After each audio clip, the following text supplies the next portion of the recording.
Hello. Good morning. Oh, I gotta put my little slideshow away. Yeah. There we go. Oh no. There we go. Now I can talk. I forgot to change. I got a new mic, which I only put in the title simply for the fact that, you know, my last one was kind of quiet and I sounded like I lived in a PVC pipe. And this one obviously has a different quality to it. I don't know if I really like it too much better. It's more clear, but it picks up more background sounds, so I guess it just kind of is what it is on deciding if it's worth it or not, but I did, balance the audio levels as best I could, but still. I don't know. Maybe next time I'll go back to my other one. I don't know. But yeah, I just wanted to do some doodling today. So I'm gonna start with my little color orbs. And then either maybe do some doodling or go back to the Akil pictures that I was working on. Because that's been fun to redraw those. I also have a Valentine's Day picture that I started early for a D&D. But we'll get to that when we get to it, so. I hope everybody's doing okay. I hope everybody's having a good weekend and a good Sunday morning, afternoon, evening. A good, what do people say? A good time zone. Everyone's having a good time zone. So I'm gonna grab my little glove. I'm gonna get to drawing. Ciao. I think I want to... I'll just clear it.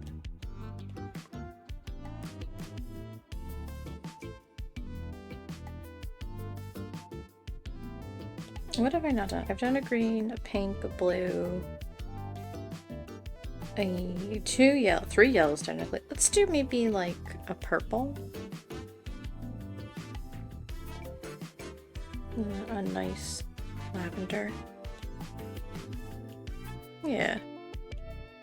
I'd probably get out of luck. It's fine. It's fine. We're gonna grab our airbrush. I think I was using medium hard. I don't think I was using a full hard or medium airbrush. So it's got a little leniency, so to speak.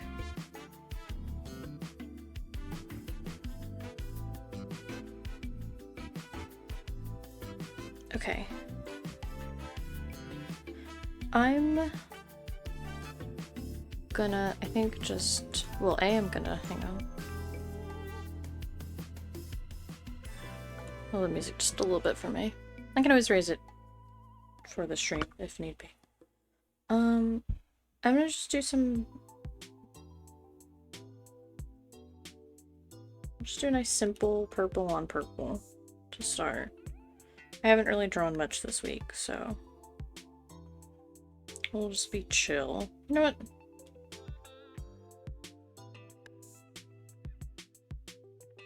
Change it up. Go the other side.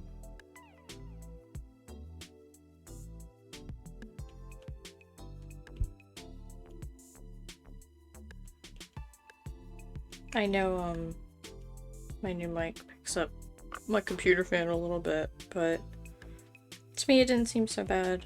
Again, if it is kind of annoying, then I can always swap to my other headset. Or rather, my headset mic. It's an easy fix. But...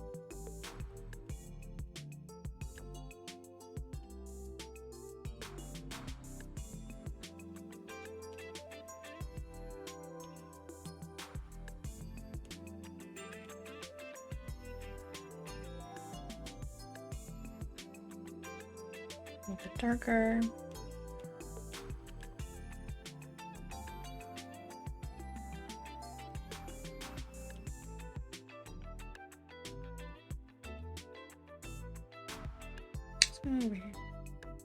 Oh, right, because all the layers are visible underneath it. I was like, what is this pixel outline that I'm seeing? Yep, there we go. Okay.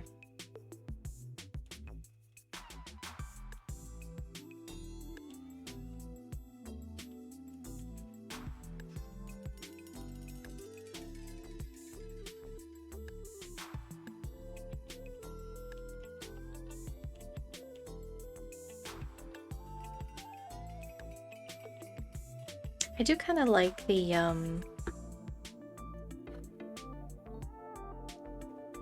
little like slideshow. I just wanted to test it out and see how it looked. Because it's nice to showcase stuff that I still really like. But also I've gotten stuff from other people, either out of the just pure unfettered kindness of their hearts, or like commission stuff that I think would be kind of cool to like show. Because I always love seeing that when I'm watching something of like art from their community, or I mean more art just from themselves as well. I just like, I like it. I don't know. I like a little gallery, a slideshow gallery. So I wanted to test it out. I think that could be a cool additional, like, maybe the starting screen, maybe also the ending screen, maybe like my art on like the starting screen where it's kind of like quieter because it's still early morning, and then by end of stream, if people have filtered in, they can see like stuff that either I've commissioned or that people have just very kindly like drawn for me, and I cherish them and I look at them frequently, so I'll show them off. That could be fun. I like that idea.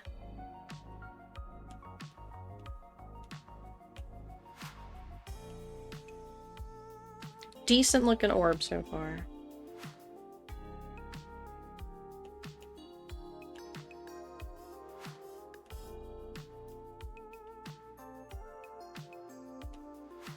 Smooth this out a little bit.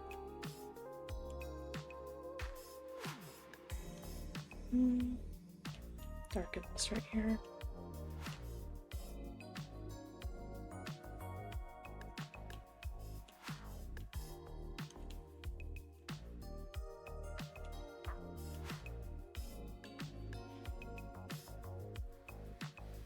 Decent orb after being kind of rusty all week. Gotta say, gotta hand it to myself. Yeah, just a little shock of blue.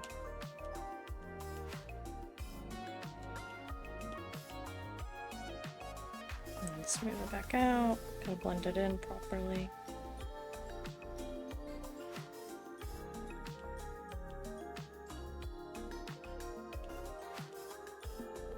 Yeah.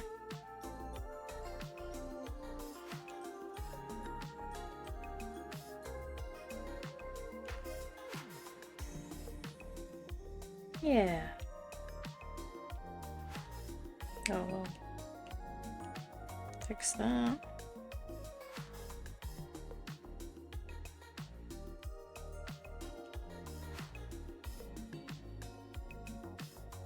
Oh, let me, yeah. Is that better? Okay. My little Vita tube. I forgot to, adjust a little volume level with the new mic. Like the mic sensitivity, rather. That's my bad.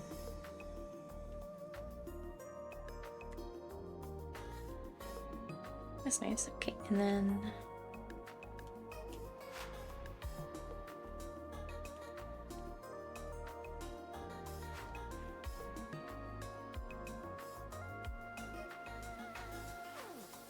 Oh, I don't like that. Yeah.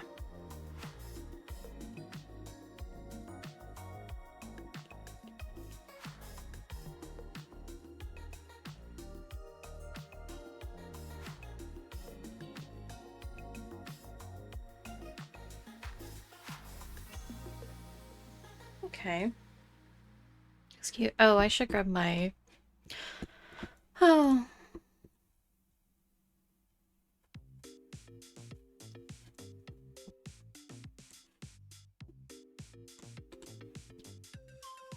Copy. Paste. There we go. I don't want people to feel ignored when sometimes I just get focused. Okay. I like this. This is a nice little purple orb.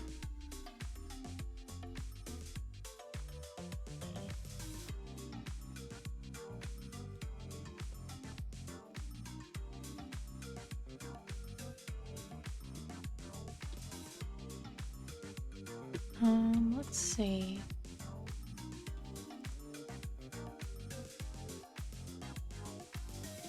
You know, I also want to... So this is like a nice little like jelly ball, right? Because I shaded with purple and blue. But let's say I had shaded with black, right?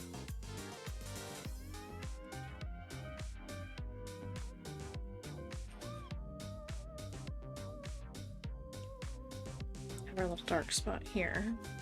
And then we're going to blend.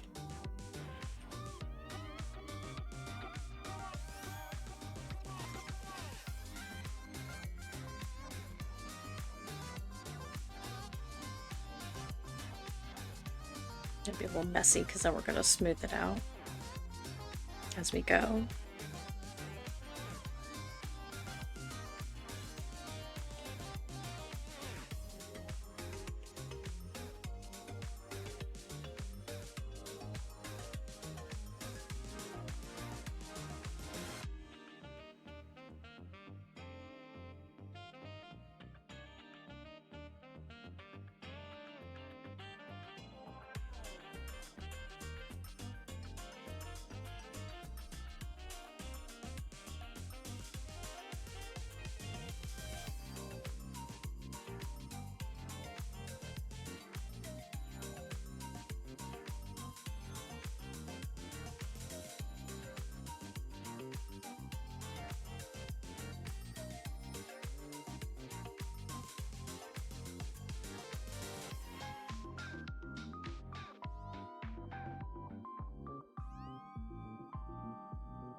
Just a little bit darker over here. We're gonna keep trying to push it towards kind of a very desaturated gray. We're not going pure black because that would be kind of extreme, but the idea is still to practice kind of blending.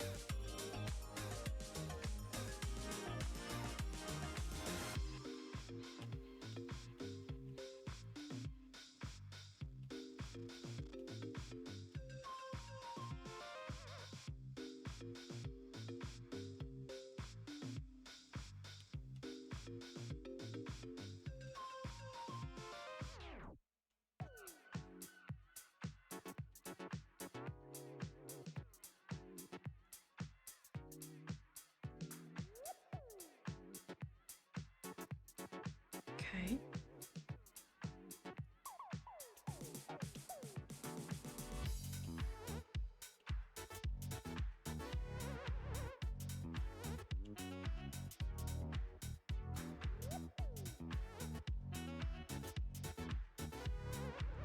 Okay, and then I'm gonna grab a surgical purple, and then we're gonna just go pure white.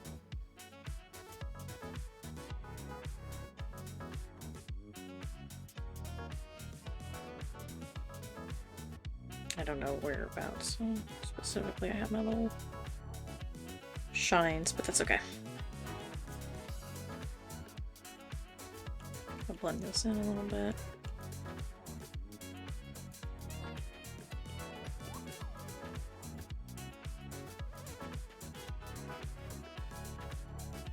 Okay, so we have our little shaded orb. What I wanted to demonstrate, I'm, far from a professional, but I see this a lot, is that, well, shadow is typically black because it's just dark, so I'll shade with black. And you can, but just note the difference between shading with color versus shading with a black. It gets kind of this washed out look to it when you shade with like a black. Hey Weiwa! I was talking about coloring. Snuggy in.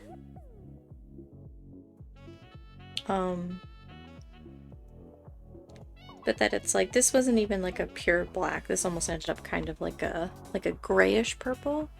And in certain contexts, like it's nice because it can give it like a nice smoky look. It can make it look desaturated and maybe more solemn, or maybe the room itself is, dark in that regard.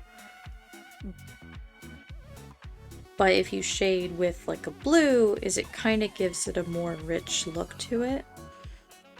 It will also reflect that, like, I put this bit of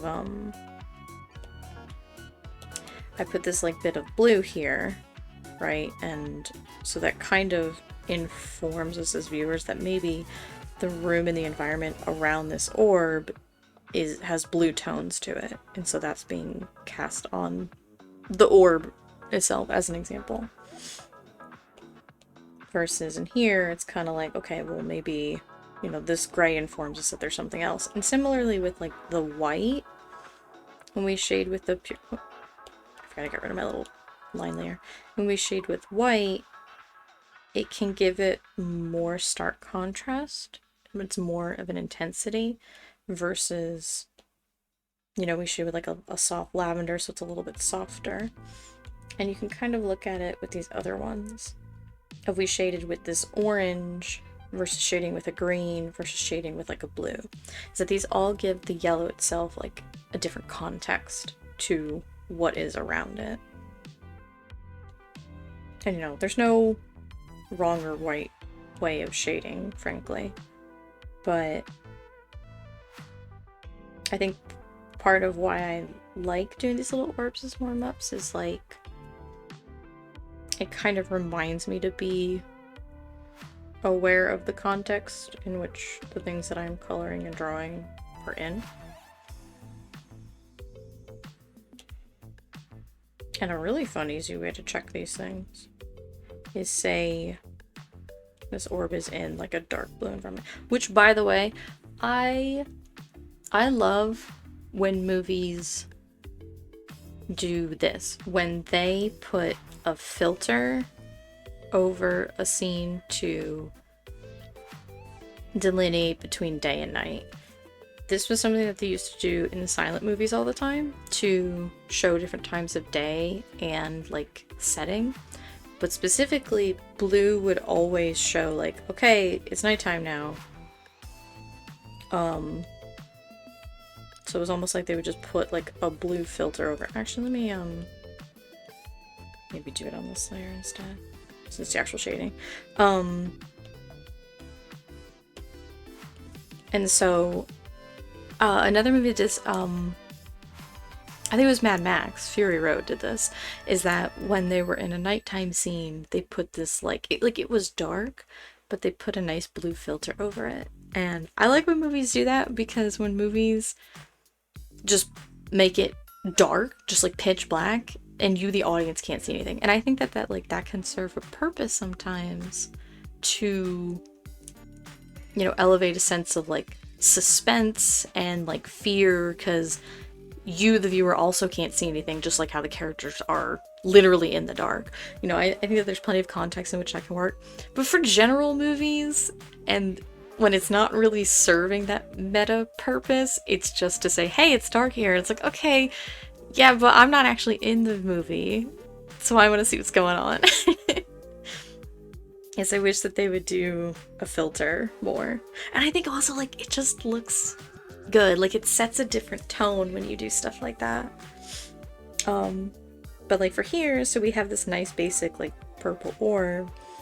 If we slap like a blue filter over it, we can see that like it almost becomes more indigo. It doesn't just become blue.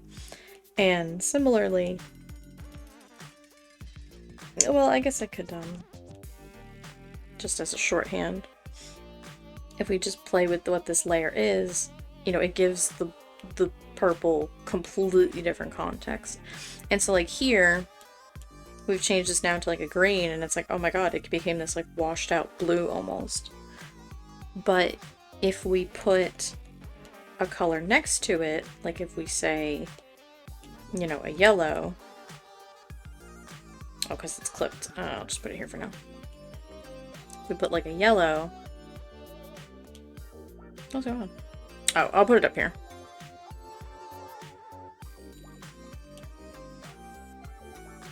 It kind of like, it changes how this yellow looks too. So if we put this yellow here, it's like, well, obviously this is a yellow and this is a yellow here. It's just a little bit darker. It's not like too much of a change because green and yellow kind of blend nicely.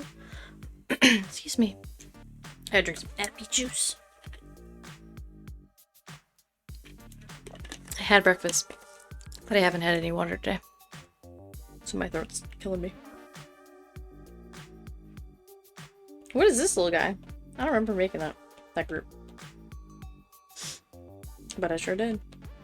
And similarly, if we put this blue over it, it kind of almost like looks more orange. If we add more, it just kind of keeps adding to it. But we can still tell by rooting it next to each other, we're like, okay, well this is probably more of a purple. I am going to get rid of this little blurb now, because I want my orbs to stay clean. Clean little orbs. That's a nice indigo. So, it's like, it still looks okay. It's kind of more washed out. And if that's what you're going for, then great. But if that's not what you're going for, then you know, it'd be fun. I kind of want to try to shade this purple. So when we shaded the original, we kind of stayed in purple and then added a little bit of blue. Let's shade it with like a warmer purple. A warple, if you will. Because the base purple is already kind of cool.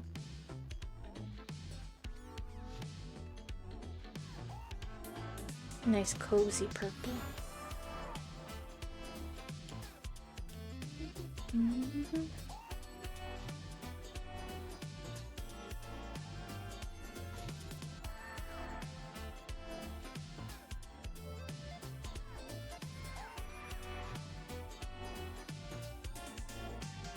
I got my crayons, and I need to find a good prompt list for them.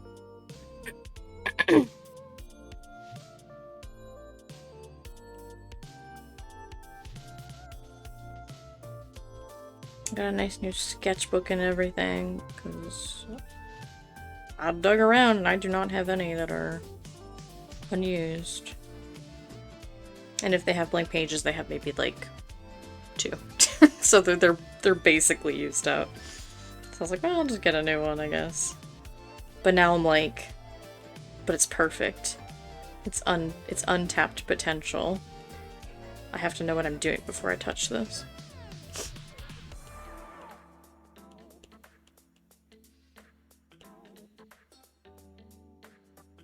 I found a La Habrea coloring book. I almost said red cooking book. It's like a paint binder. I mean,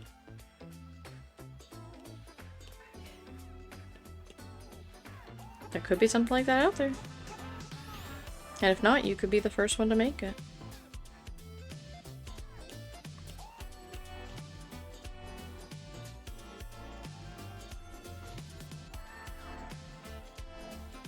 Old man coloring book. Hey, you know, I'm sure there's a market for it. I've seen a couple coloring books that people have made that you can get on like Ko-fi and Ko-fi, and like Etsy and stuff. And I'm always like, this seems kind of fun. Just kind of sit there and just veg out coloring book with people's like either their characters or just like little shapes and stuff. Just go Zen mode. That'd be fun. And I like them because I know they have like adult coloring books and they're always these like really intricate patterns. And I feel like those are fun and relaxing, right? But also there's so many tiny spaces that I'm like, if I want to just sit and color for 5 seconds, I don't want to. I want like cute animals and stuff. I don't know. A mandala one. Yeah. I think someone's gifted me one like that too. There's kind of like too much red in this. I didn't really use it very much because I was like, this is too much.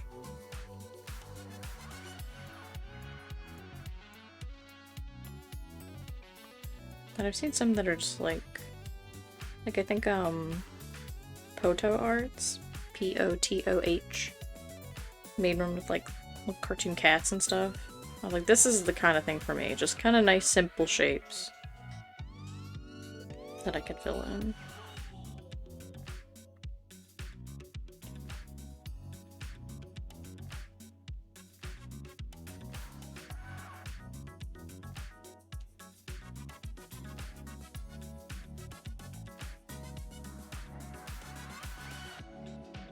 Get more blue back in this. I wanted to have a warm effect to it, but I don't want to completely lose the original base lavender, because that defeats the whole purpose. I just completely get rid of it.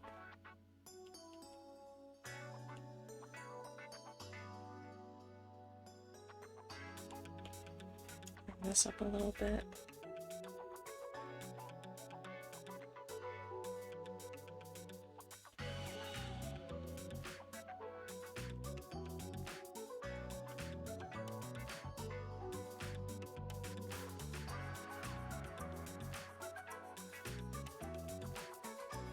We're gonna go crazy. We're gonna just have a nice.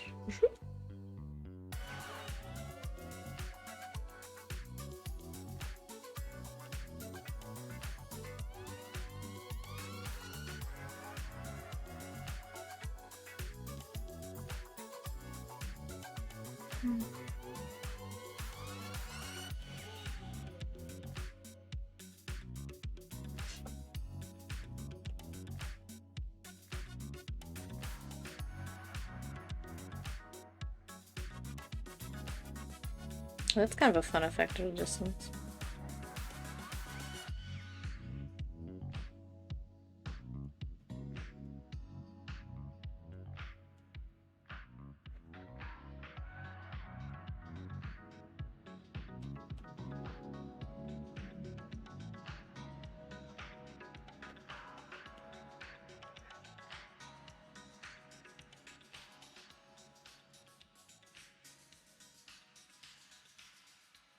Okay, and then the blue will kind of darken it, so we'll keep in the purple range.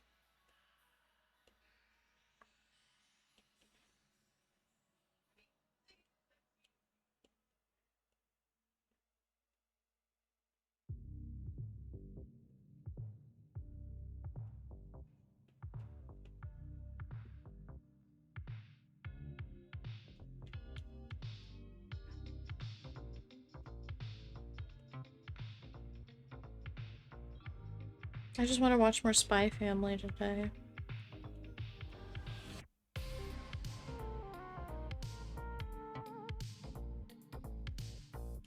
I'm just sitting here like, oh, I got 3 episodes left. It's so cute. It's just such a cute, silly show.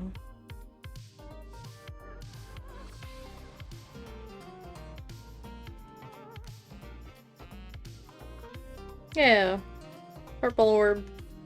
A nice kind of a rosy tone to it. It's kind of giving me fleshy vibes, actually. I don't really know how I feel about it.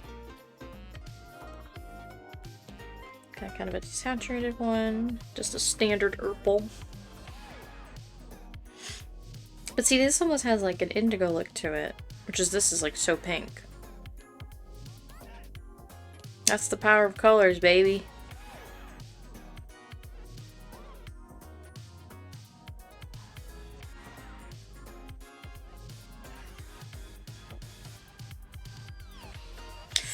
Okay, I'm gonna stretch.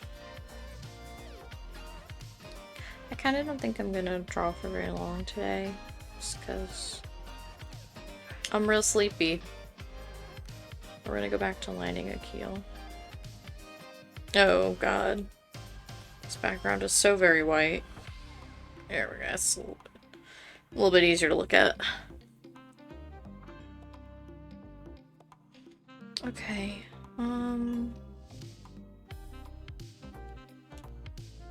I probably should not have left off, because I don't really remember what I was doing. Okay, this looks like the same size, yes.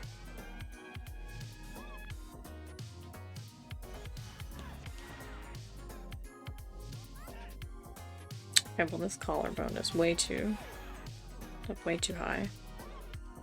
So we're gonna start by fixing that.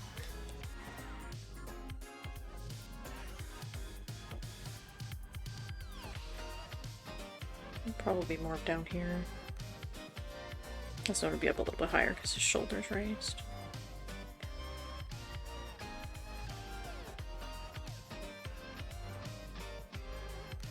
Is this my big brush? No.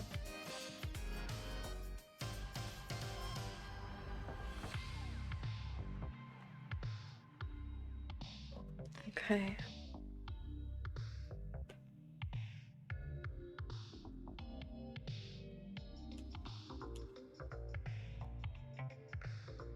Yeah, I have to... My god, it's already been a half hour.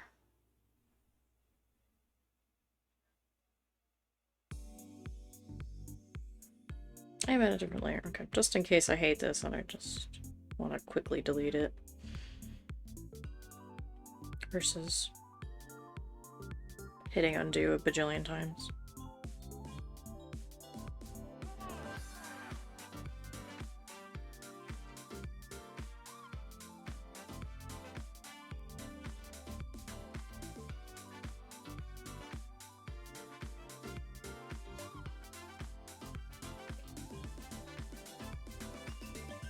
I wonder if this will help. I'll think about it.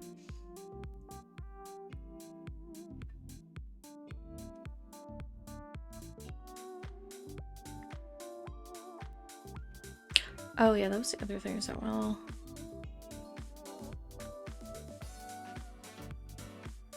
Try with a little extra pocket there. Nah.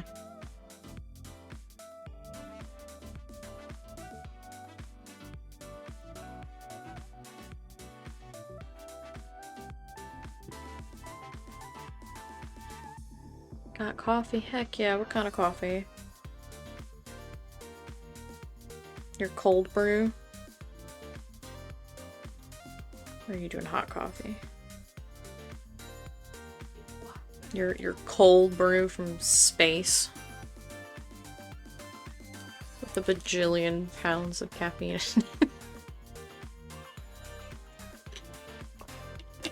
Ooh, pumpkin sauce. Fancy.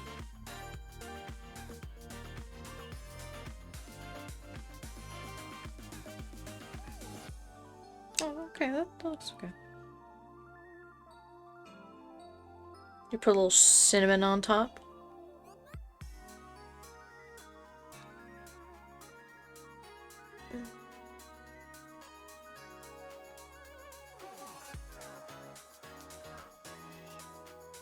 I'm just saying.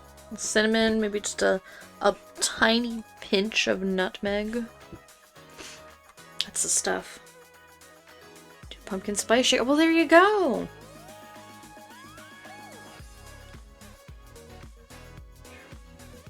Perfect. don't want to redraw these bracelets. I made it work. Not really, actually. I had to fix this.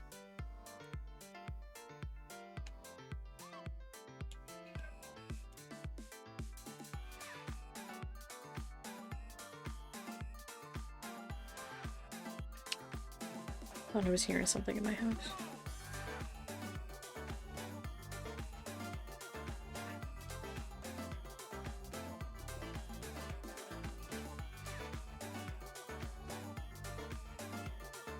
I really should not have saved these bracelets for like a week later.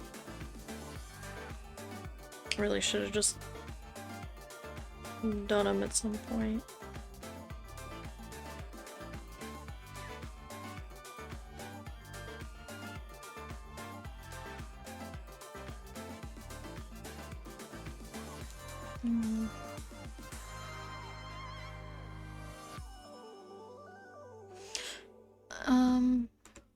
Is this playlist done?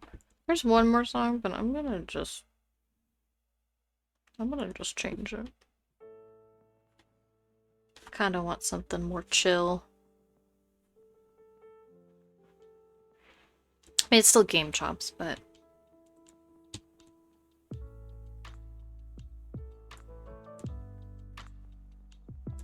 yeah. I don't know if it's too loud or too quiet or what. I don't know why my computer fan is freaking out. Easy there. Hold the line, Blorbo. You're doing great. Okay, he's fine. He just needed a moment.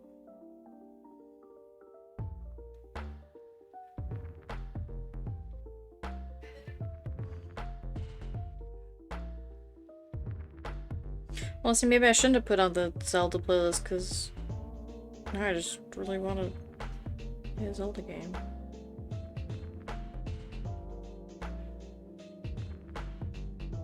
Oh, bad. Very bad line. I could do better than that.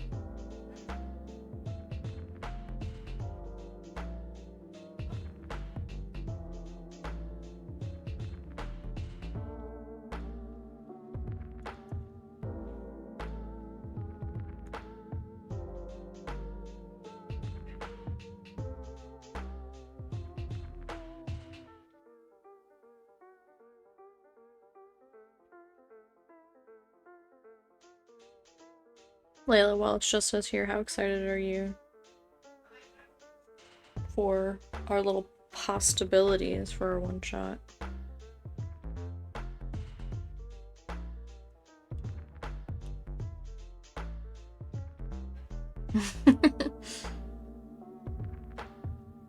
I hope it'll be fun.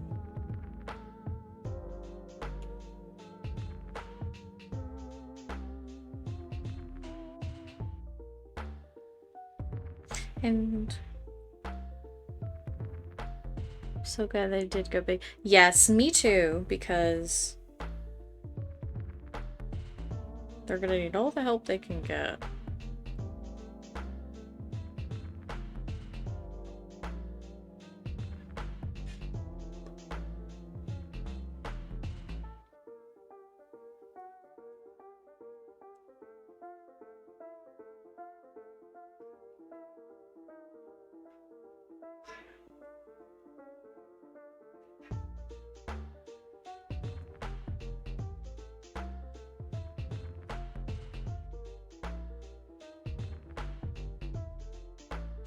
I think that's one of my things with like the Curse of Strahd module is, not that I have played it super in depth, but there was one permutation of it that like all the enemies are undead or undead adjacent, but radiant damage didn't do anything special to them. And I mean, there are two sides of that, right? Is you don't want your players to just mow everything over from the get-go, because then of course everybody's just going to come equipped with radiant damage and it's going to trivialize the module and different encounters and so on and so forth.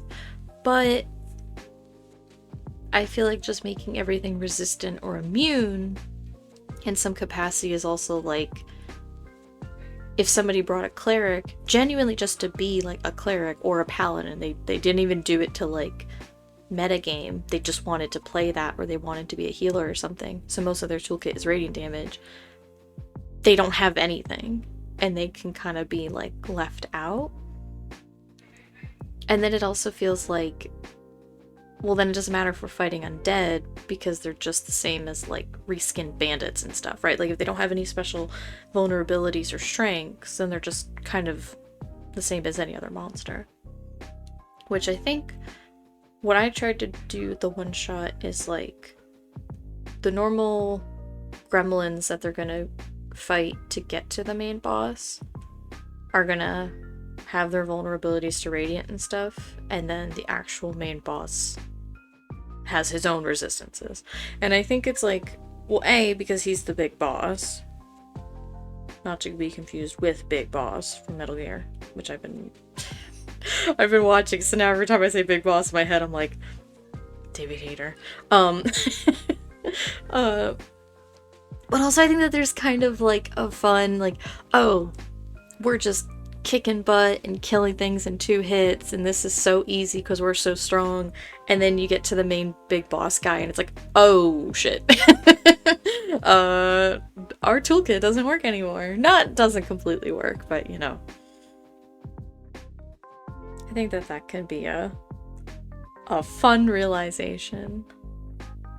I still think that they'll be fine. I know some of them are a little bit worried, but I think they'll be fine. They're high level. There's like 6 of them. You know, the players themselves are all very smart, clever people. They'll be fine.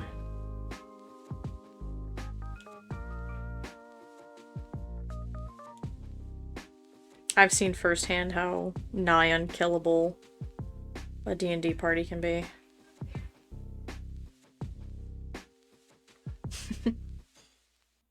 They'll be okay. And they've got a good party comp. They've got a good mix of everything they could need. So, they'll be fine.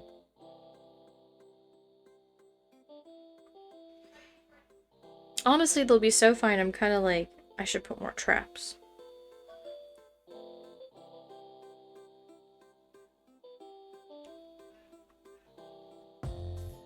But I don't want them to just be like, you didn't roll high enough perception, you step on a plate and you get hit with 3 fireballs. That's not fun.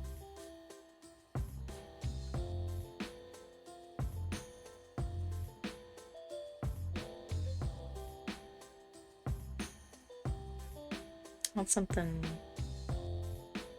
maybe debilitating, I think could be fun.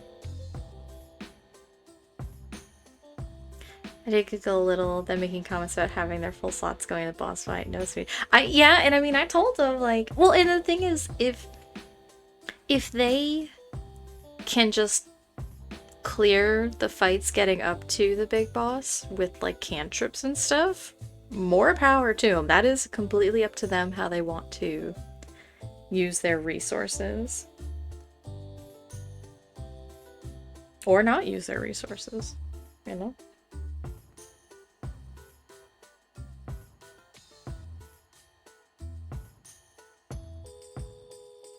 And that's part of what I'm very interested in seeing, is how they conserve and how they use. You know, will they go into gamer hoarding mode where you never use your potions because you're like, wait, but what if I need it later?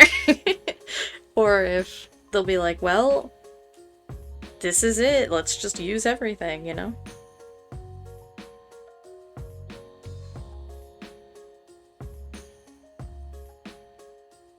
I'm usually in the former group of like, but what if I need it later, and then I just never use it.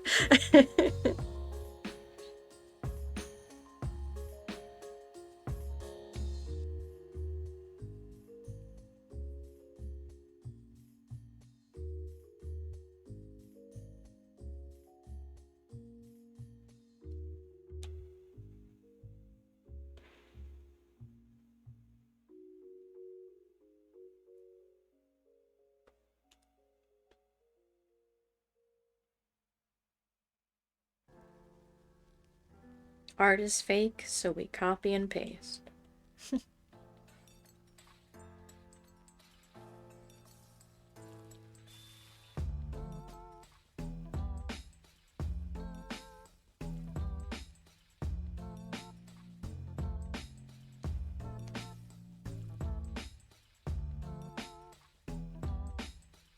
And honestly, knowing like which paths they're more likely to take is like, okay, yes, I have all maps and avenues prepared, but now knowing that like, okay, they're probably gonna pick one of these two paths, I can like focus on those and add more interesting stuff to them without overextending. Because there's no point in adding like a whole bunch of cool, unique stuff to a path that they're not gonna go on. And I did want to give them some choice. You know, it's linear, but you know, I didn't want to have to account for like full open exploration, but I'm like here. Because if they made a party of just all like, you know, Punchy McPunchersons, then they could, well, I mean, they could feasibly go in anyway. You know, if they want to take the direct approach, that's fine. But you know, if they made a whole bunch of Punchy McPunchersons, and so a sneaky route wouldn't really be viable for them, I wanted them to have that option. But now I'm like, they're gonna try to be sneaky. So what fun stuff can I do with that?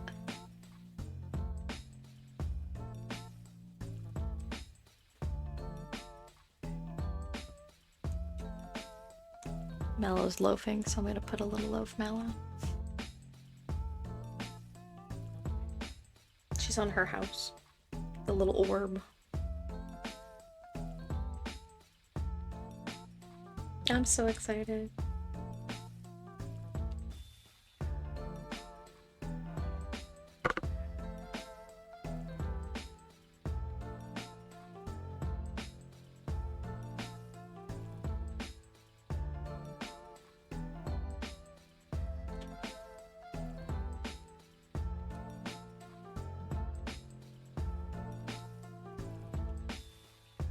I want to like pour more traps in that have like status effects.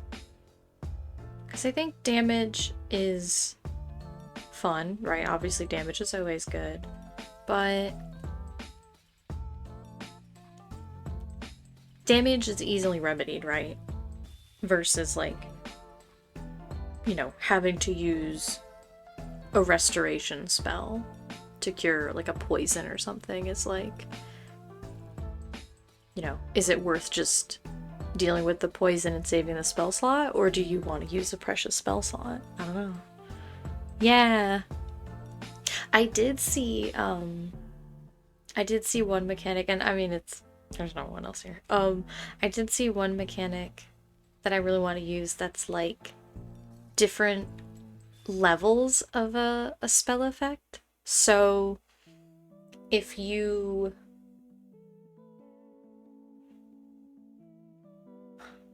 what's like an example? So like say there's a like a thunder wave or something. Not that thunder wave works this way in rules as written, but just as an example.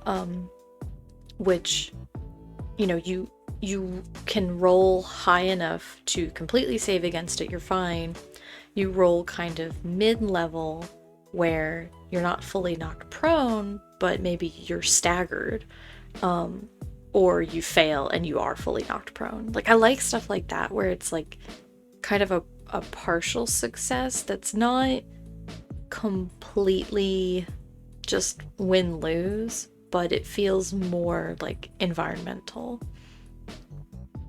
without kind of being just completely cheap. And maybe like, you know, when you're knocked prone, obviously there's those status effects that come with it of like people have advantage on you and stuff, but maybe like if you're just staggered, like people don't have advantage against you, but you have disadvantage against other targets. So it's kind of like you're almost trading one effect and the other, but it's like, yeah, you have disadvantage and that stinks, but you are still on your feet. People don't have advantage against you. You don't have to waste movement getting up, and then it clears next round because, okay, well, now 6 seconds have passed and you've regained your balance. I like stuff like that.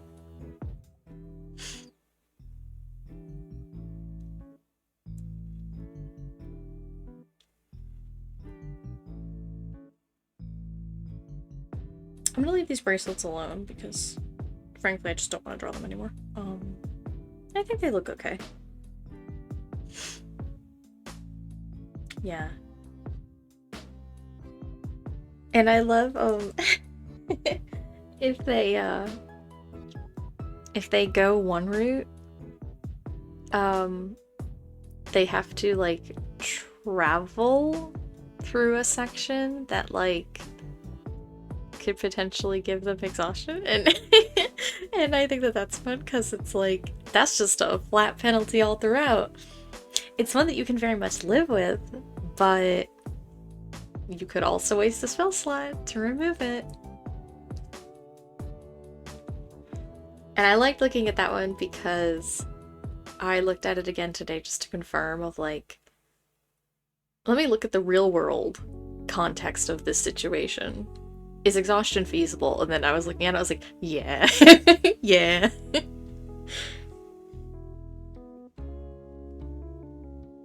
See, now these bracelets feel bigger than these ones, which is my palms. So I'm just kind of just curious.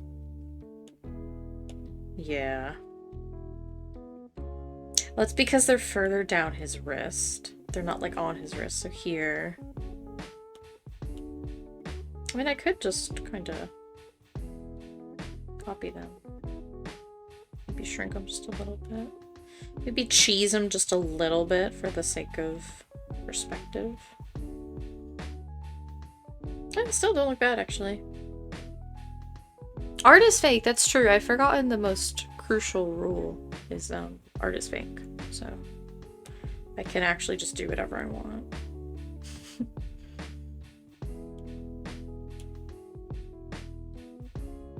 I mean, I do kind of like that. Part of me feels a little bad for just kind of cheesing it, but you know, whatever. It's a piece of my OC that nobody but 3 people knows or cares about, so I think maybe I can just draw whatever I want, actually. Like, maybe I can just actually do whatever I want.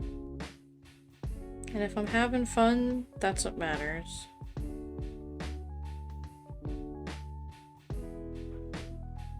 Well, I mean, I do still need to draw good lines, though. Just because that's something that's important to me.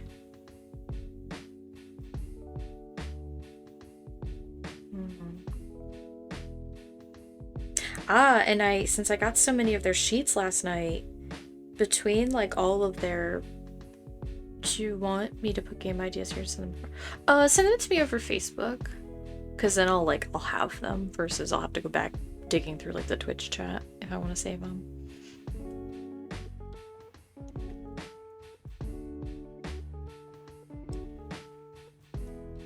But I got so many of their sheets last night, so now I know all of their, like, passive perceptions and insight and investigation and stuff. So now a lot of stuff where I'm like, well, yeah, I can make them roll for this, and I mean, it's a good roll because something would happen or be found if they roll high enough. But now I'm kind of like, well, with their passive instincts,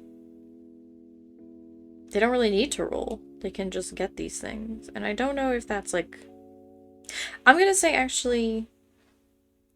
I don't know, because every player is different, of course.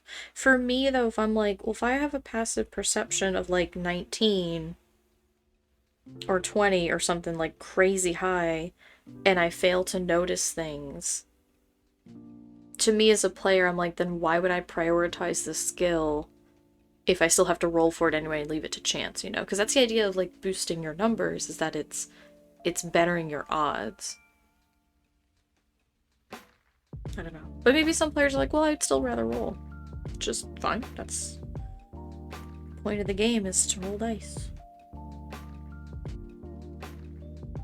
I think they'll be rolling plenty, though. It's a combat one-shot, so they're going to be rolling 20 times per hour for just attacks and saves and stuff.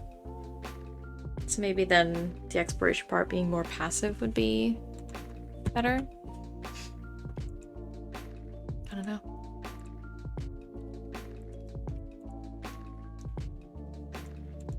Couldn't tell ya. What is this?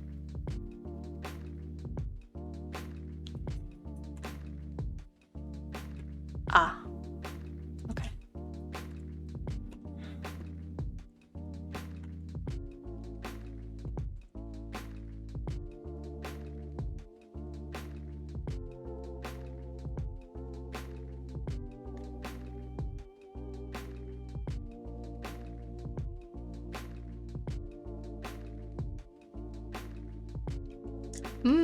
That's interesting.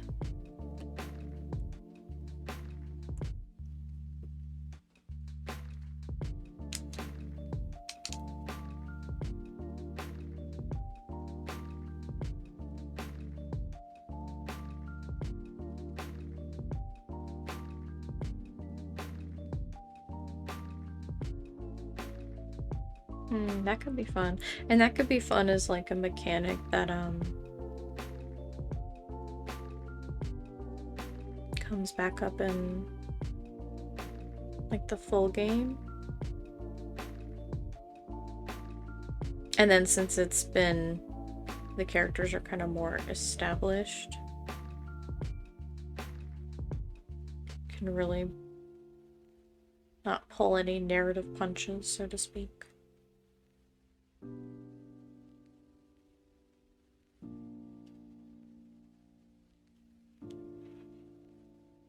Yeah.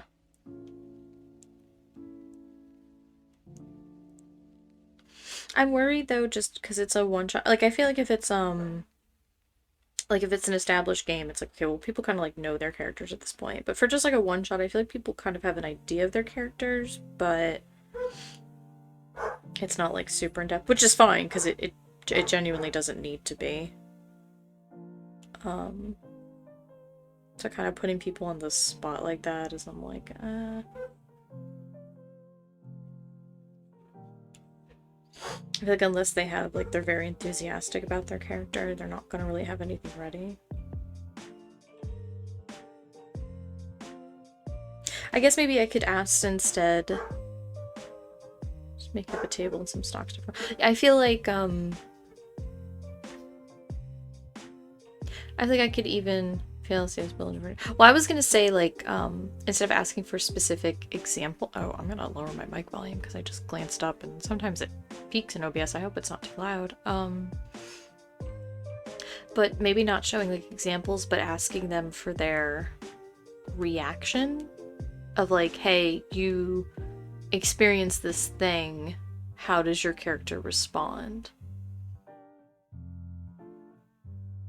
And then that way they don't have to like come up with a specific example. It's like focusing more on their character themselves. Kind of focusing the camera on them, so to speak. I think that could be like a good mid-ground.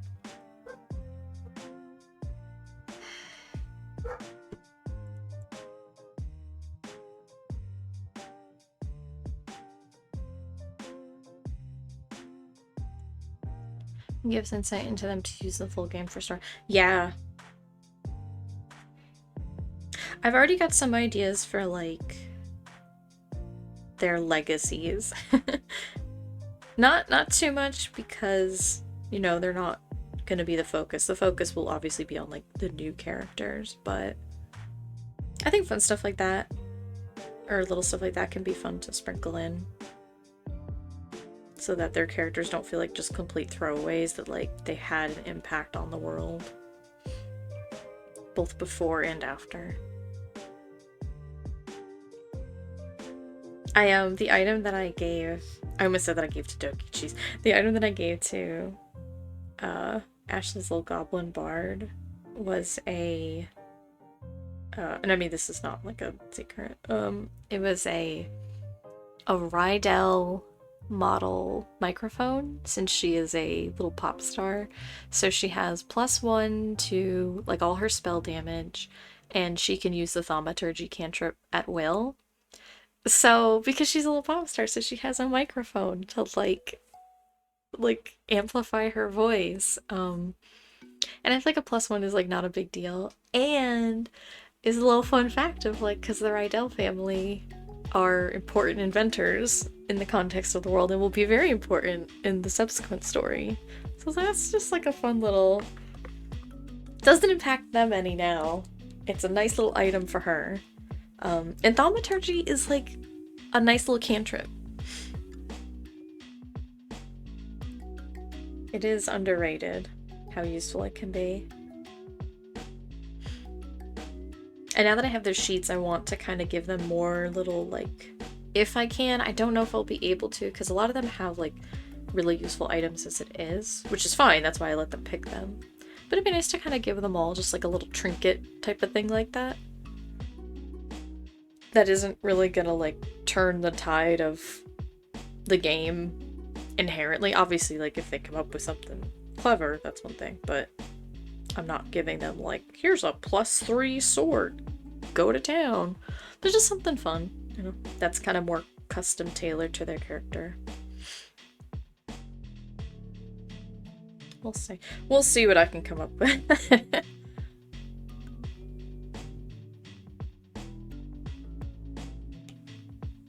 They're doing pretty well at decking themselves out, so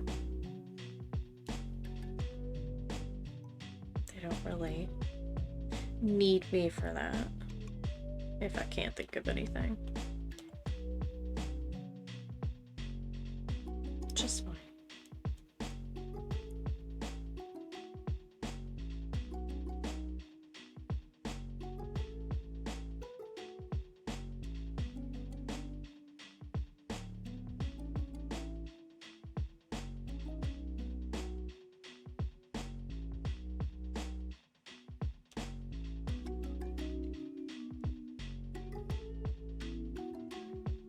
I'm not gonna merge these because I'm still really not happy with the bracelets. But I really don't want to work on them anymore. Just not feeling it today, so. And there's plenty of other stuff to work on. Like this little straw. Straw in the straw real quick. Still managed to mess that up. Incredible. There we go. Didn't have the right line weight for my tastes.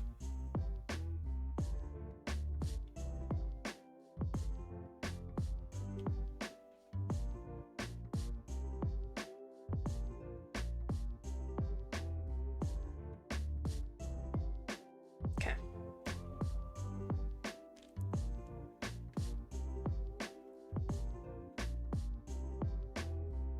Oh. Not a eraser tool. I think that's not a good angle. Oh! Okay. It's okay, actually. Not bad, but...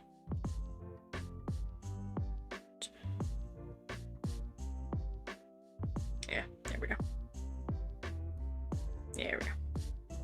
This is probably gonna be a shaded thing. Yeah, because I don't like the drawn lines.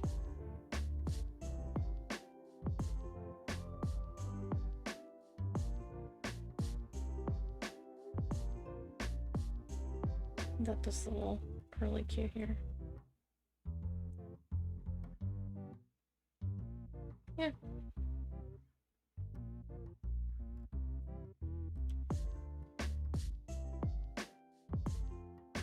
Oh, I was supposed to do the background off screen.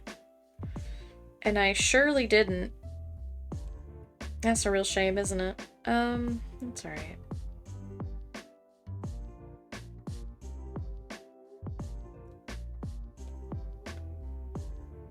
do like these little white lines here.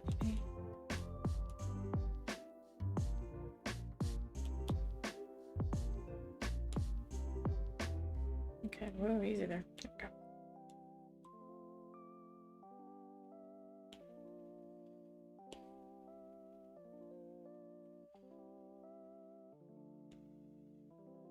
Okay. Yeah, these are fine.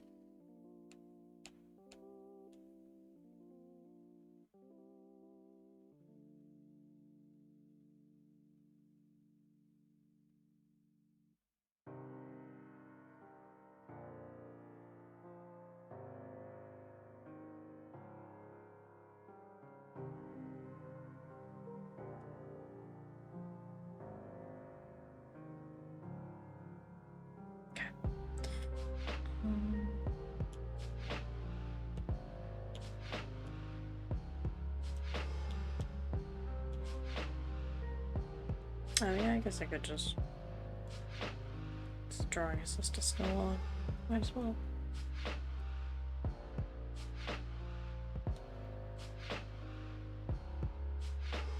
Yeah. So shiny!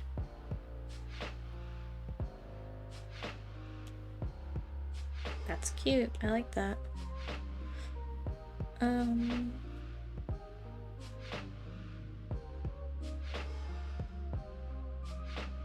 I guess I could... Oh, dearie me. This should be under this layer.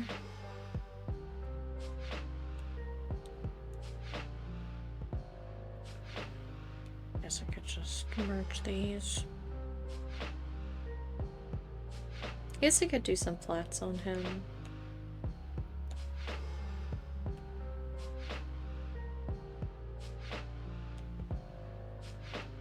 Although I should start really cleaning up some of these layers before I...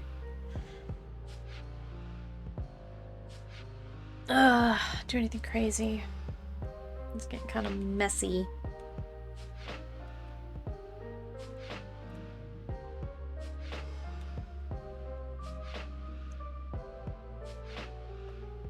I feel like this is a fun discussion that happens a lot in the art world, is like how many layers you use. And when I'm just doing chill pieces, it's maybe like 3 to 4 at most, depending on if there's gradients and stuff that I care about doing. And it's like, because when I'm doing a big piece like this, I have a bajillion. That's where it all goes. Oh, that's the sketch.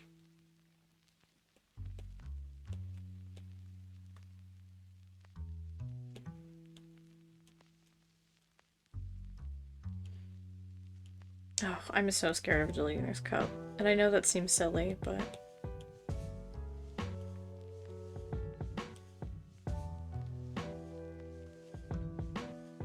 Okay. Okay, hang on. Let me... Yeah, they hurt.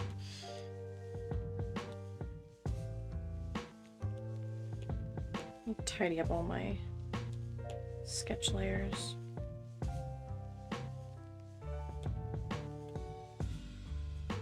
I'm actually gonna leave that. Sketch layer, it's fine.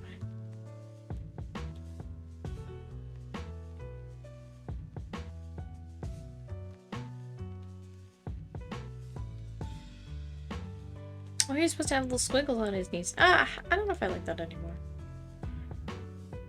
They were just pink.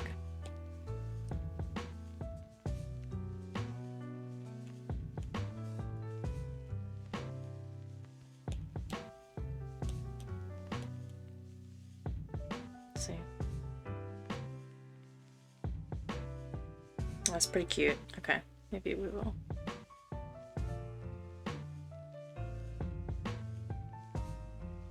Who doesn't love a good little squiggle, you know?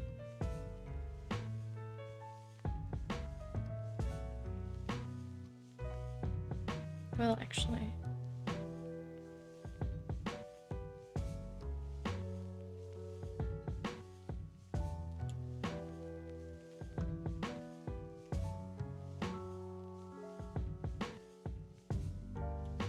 I'll leave it separate for now.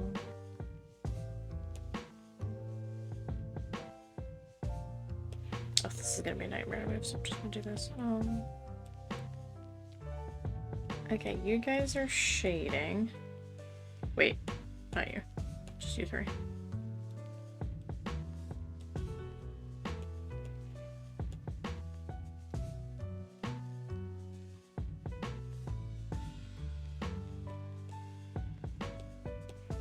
This is line art. Actually, this would probably, well,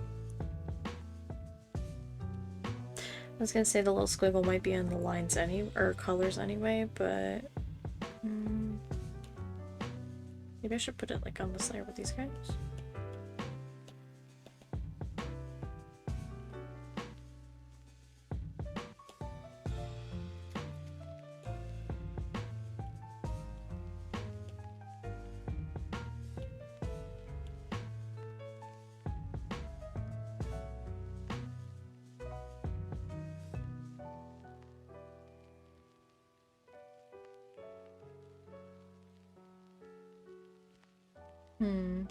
Maybe this does need, well... Real crime of our OCs that Akil will never meet Aji. They would get along very well. I feel like they would be pals.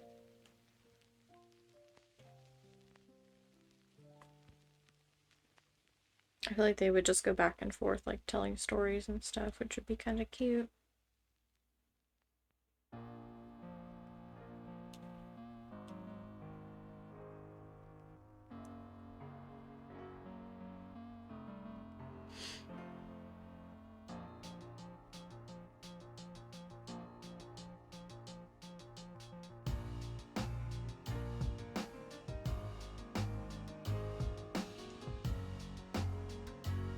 Oh boy.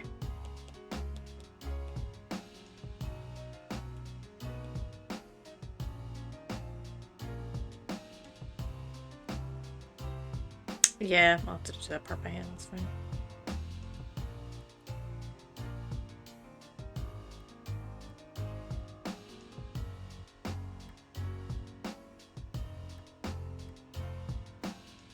Akil meeting Ray. Oh, yeah. I mean, Akil and Aurelia would probably get along best. Just because they're very similar, very friendly. I mean, I guess he and Ray would get along too. I feel like he and Anais could get along because even though Ray is very high energy, I mean, Anais is friends with Aurelia. But like, Akil knows how to adjust to what people are comfortable to. So if somebody wants to be kind of quieter and more low-key, he's fine doing that. He's actually quite introverted. He's social, but he needs quiet time to recharge. If he gets too much, he gets real miserable real fast.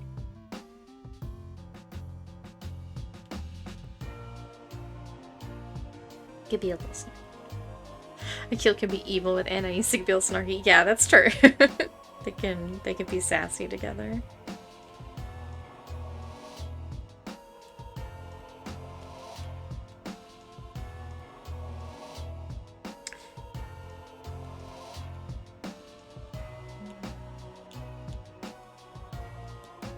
I have the cup as white. That's probably the cup is gonna be its own thing, so I'm just gonna leave it for now.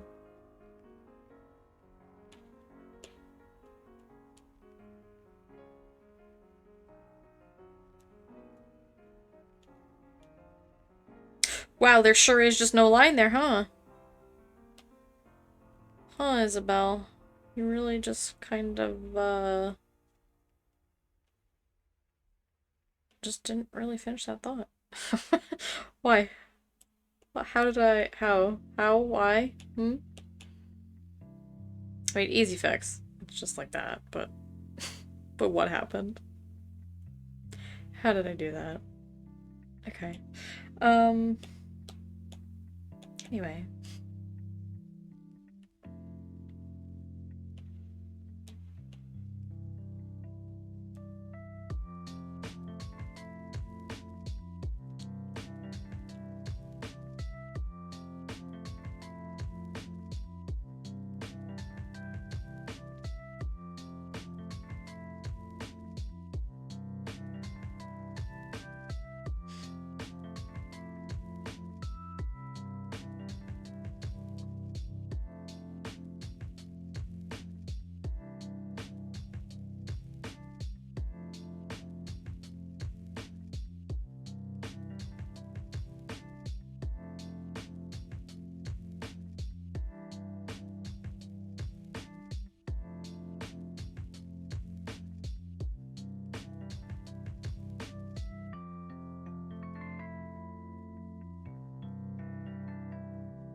Oh, Akil meeting Leif, though.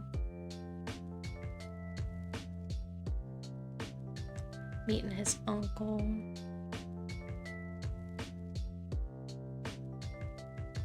That'd be cute. They'd get along. He would love to listen to him just go on about fish and animals.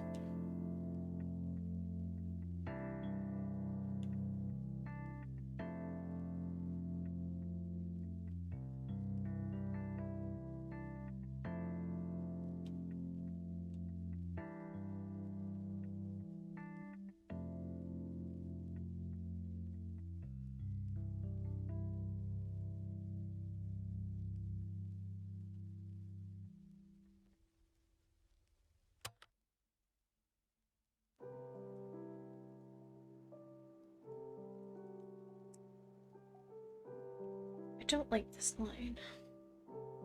I didn't like this line when I very first put it down, and you know what? It hasn't improved.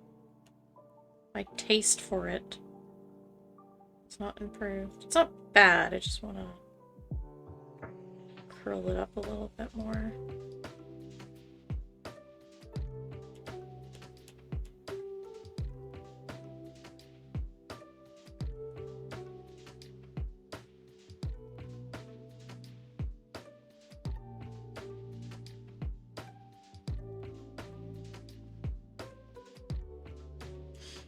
I need the colors out of my way. There we go, I can see what I'm doing.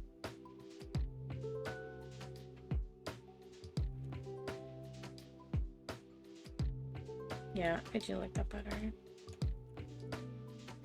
Not a big change, but... Be enthralled about face. Oh, yeah. And Akil would have them all. I would happily share.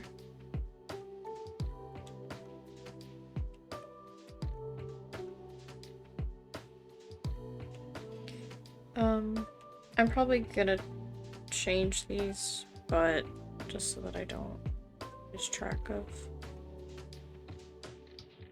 which bracelet is colored what. I think it's the middle ones. I said that and now I'm like, wait.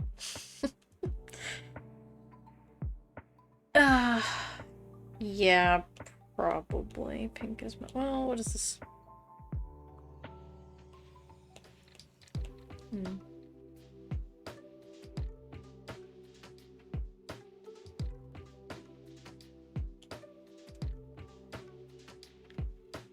Honestly, I kind of want the yellow to be centered so it doesn't get lost in, like, his arm. And I'll put that pink there so that it doesn't overlap, so the blue will be overlapping. And then this top one I'll make pink.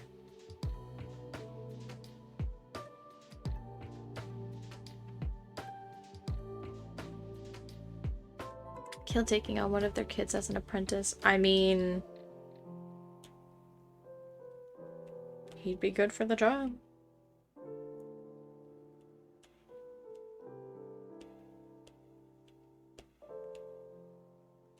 I'm sure one of their little kids is gonna be a entertainer, if not all of them, frankly. Well, I mean, not all of them, but...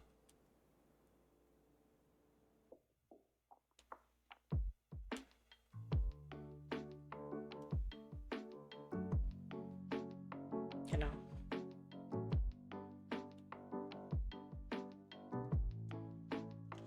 Probably just sneakily Akil needs to go across the world. Why? Don't worry about it, just trust me. You'd be like, okay, whatever.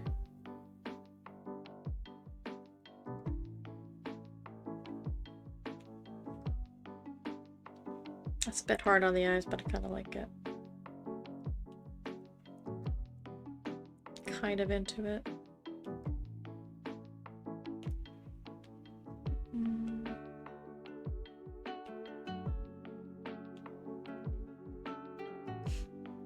His first year, he'd be like, great, I don't really know her, but okay. Is she nice?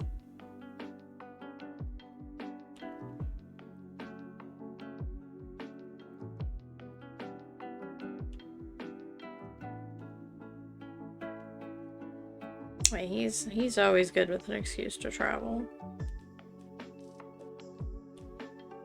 He loves bebopping around. Callista would be stoked. Callista's stoked for everything, though. Is that truly a measure for one such as Callista? Okay. No problem.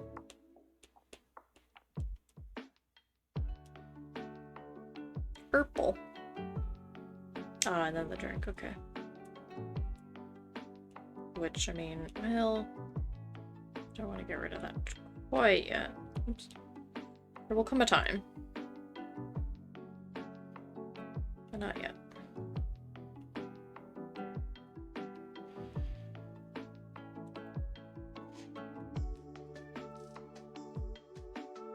Well, I'm not gonna color in the yellow because it's the other two bracelets are there that will... I mean, by default, the yellow will be in between.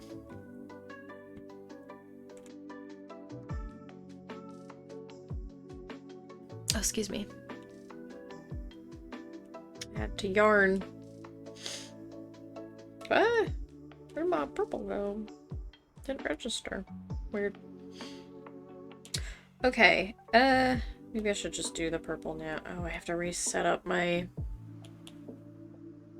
I guess I don't have to. I could make it work, but... Oh, no, it's still here. Great. Just saves time. If it's here. Okay, welcome back. You should absolutely visit and take on one of their kids. Yeah!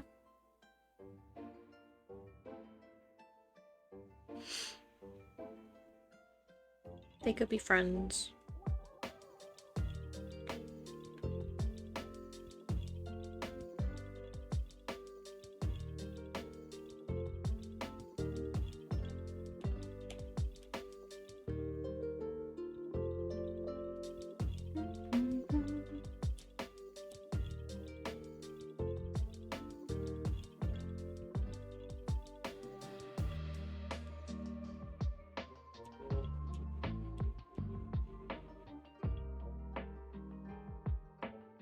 Okay, that Lath isn't his age. No. No, Lath would probably be like in his 60s or something by the time that he did this, because you know, Trap is probably in her like 60s to 70s by then. And I think he is a few years younger, but still.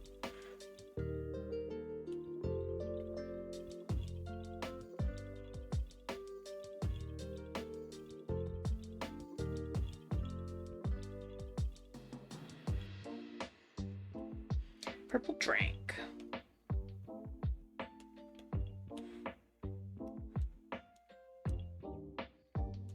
Well, maybe just a lavender. Ugh, I don't.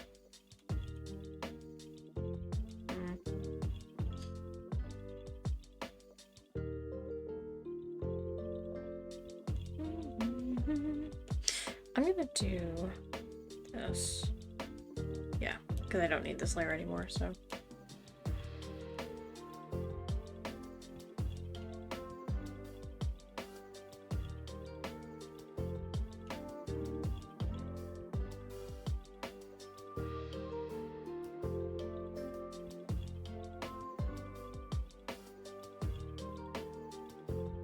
I should really be doing this.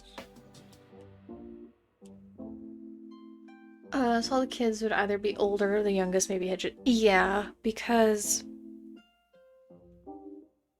I feel like they're gonna have like 5 kids, right? So they'll probably be having kids over the span of like 10 years.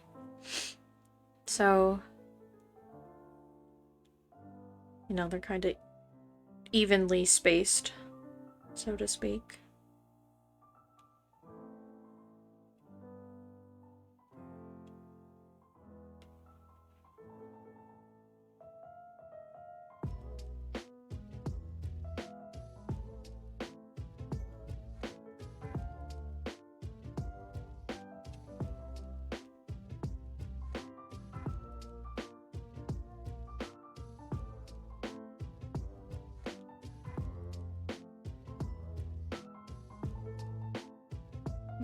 Oh, too many, too many.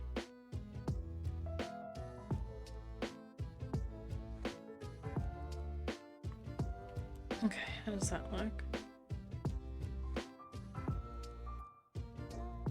Looks cute for now, but that's why it's a clipping layer so that if I don't like it, easy to fix. The last kid has the biggest age gap. Yeah. Because what, it was like 2 back to back, and then like probably at least 2 years until the next one. And then probably like maybe another 2 years.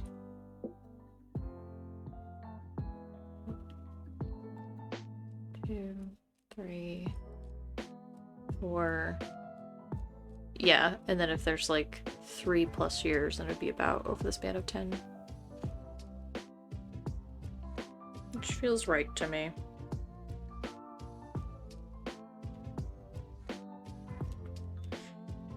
Now, I wanted this to be white. This is probably going to be like an overlay thing that I'm doing, but who knows? Oh wait, no. Okay.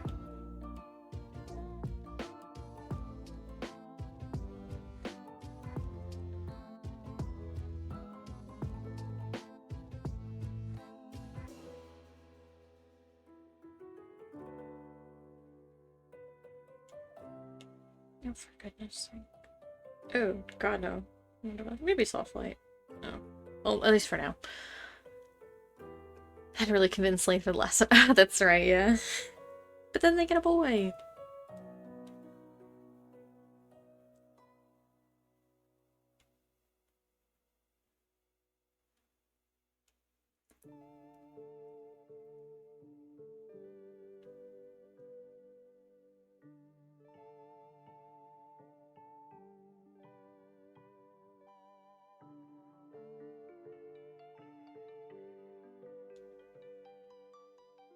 Well, I mean, the background should be white, but...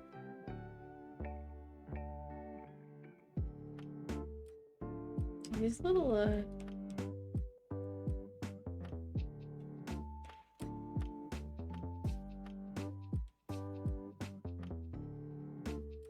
I don't think I'm probably gonna keep this, but...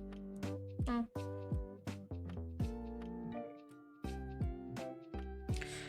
I don't know.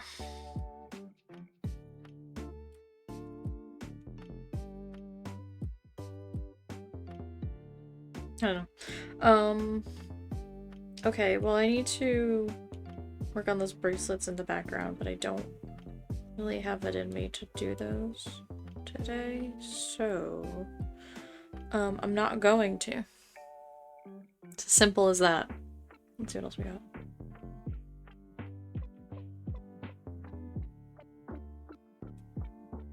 I could do cleanup on one of these other two. What's this one? What do I have in here? I mean, I know what I have in here, but let me look at them again with fresh fresh eyes.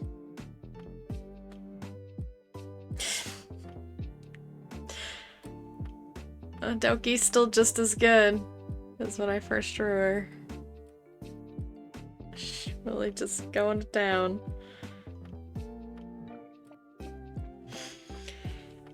Yeah, just his abject horror is very good. Oh, goodness.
You know,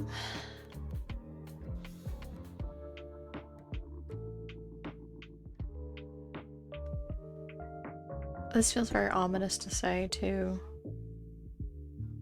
Hyrule Castle remix, but I think I'm gonna cut it short today because I don't really feel good. And I have no enthusiasm. I did want to stream a little bit because I wanted to draw, but I'm just kind of like, bleh. My eyes are really, like, unfocused and, like, heavy feeling, you know, where it's, like, hard to look at screens. But, I mean, I got his flats down. I want to keep futzing at his bracelets just a little bit. They're not bad, but, you know. But